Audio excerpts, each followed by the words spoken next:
প্রত্যাশা অনুযায়ী ভ্যাট না কমায় ব্যবসায় নেতিবাচক প্রভাব পড়ার শঙ্কায় ক্ষুদ্র উদ্যোক্তারা। বর্ধিত ভ্যাটের কারণে ৩০% পর্যন্ত বিক্রি কমে যাওয়ার ঝুঁকিতে পড়বে বিনিয়োগ, বলছেন তারা। এমন পরিস্থিতিতে সরকারকে ভ্যাটের হার পুনর্বিবেচনার আহ্বান তাদের। তাগিদ দিয়েছেন করের আওতা বৃদ্ধির ওপর।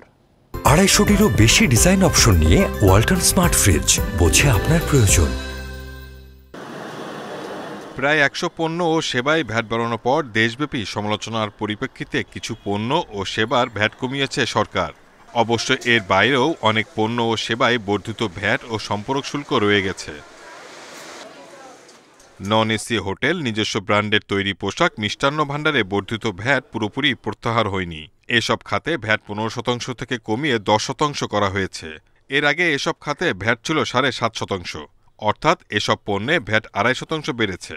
খাত সংশ্লিষ্টরা বলছেন, চড়া মূল্যস্ফীতির বাজারে নতুন করে কর দিয়ে পণ্য কিনতে উৎসাহী হবেন না ভোক্তারা।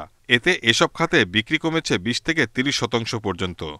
ঈদের সিজনগুলোতে আমাদের একটা টার্গেট থাকে, তো এই ভ্যাট আরোপের কারণে দেখা যাচ্ছে যে আমাদের সেলটা কমে যেতে পারে। একটা বিরূপ প্রতিক্রিয়া তো থাকবেই। ৭.৫ থেকে ২.৫% বেড়ে গেছে, তাহলে ৪০০ টাকা ২.৫% কত আসে? এবার করে আমরা জাস্ট একটা করে ২০ টাকা করলাম, এতে আমাদের 20-30% সেল অলরেডি ডাউন। এটা দ্বারা আরও একটা ক্ষতি হবে যে আমাদের প্রান্তিক অঞ্চলের লোকজন দুগ্ধ যে জিনিসটা, দুধটা, ডেয়ারি ফার্মটা, সেটাও ক্ষতিগ্রস্ত হবে। ব্যবসায়ীদের দাবির মুখে রেস্তোরাঁ শিল্পে ভ্যাট ১৫ থেকে কমিয়ে আগের মতো ৫% করা হয়েছে। এ সিদ্ধান্তকে ইতিবাচক হিসেবে দেখলেও রাজস্ব বাড়াতে সব রেস্তোরাঁকে ভ্যাট নিবন্ধনের আওতায় আনার পরামর্শ তাদের।